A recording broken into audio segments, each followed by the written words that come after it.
Hello दोस्तों, नमस्कार। आज हम जानेंगे पार्ट ऑफ स्पीच के बारे में। पार्ट ऑफ स्पीच या शब्द वर्ग भाषा शास्त्र में शब्दों को उनके उपयोग और कार्य के आधार पर वर्गीकृत किया जाता है। अंग्रेजी भाषा में मुख्य रूप से 8 प्रकार के पार्ट ऑफ स्पीच होते हैं। तो चलिए शुरू करते हैं। पहला है नाउन।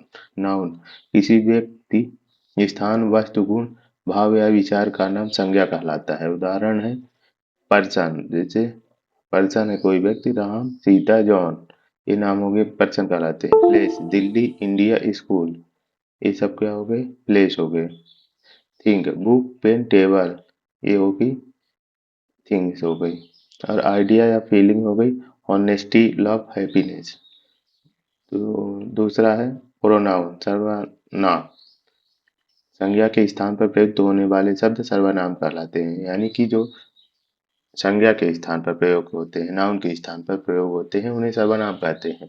उदाहरण है इनमें personal pronoun, I, you, he, she, they, ये सब हो गए पर्सनल प्रोनाउन।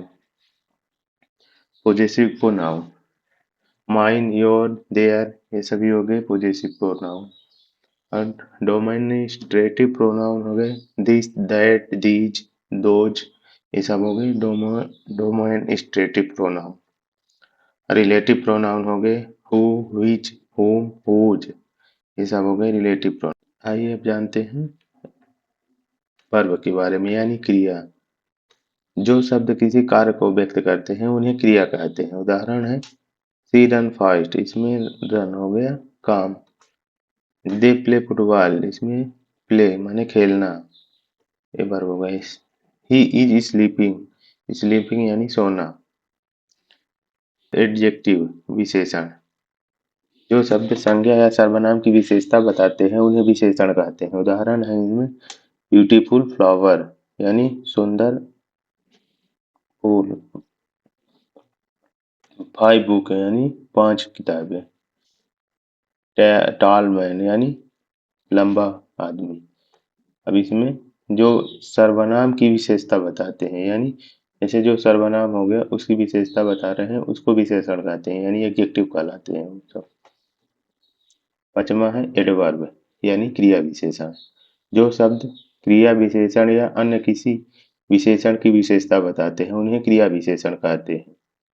इसमें जो क्रिया विशेषण यानी कि जो विशेषण या अन्य क्रिया विशेषण की विशेषता बताते हैं।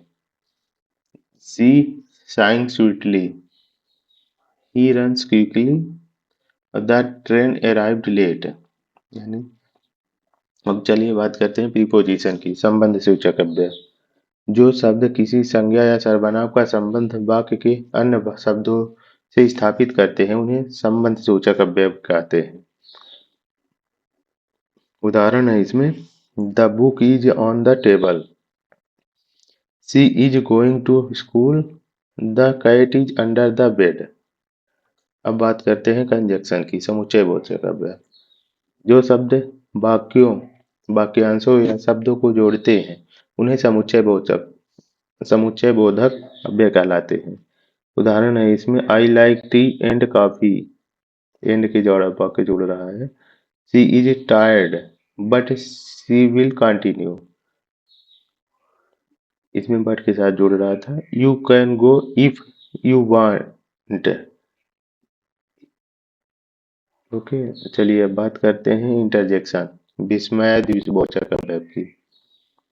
जो शब्द अचानक आने वाले भावना या आशय को व्यक्त करते हैं उन्हें विस्मयादिबोचक अव्यय कहते हैं।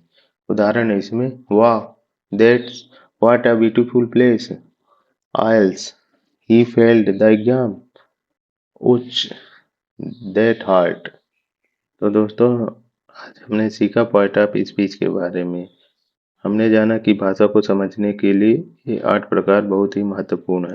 Noun, pronoun, verb, adjective, adverb, preposition, conjunction और इंटरजेक्शन। अगर वीडियो पसंद आई तो लाइक, शेयर एंड सब्सक्राइब जरूर करें। धन्यवाद।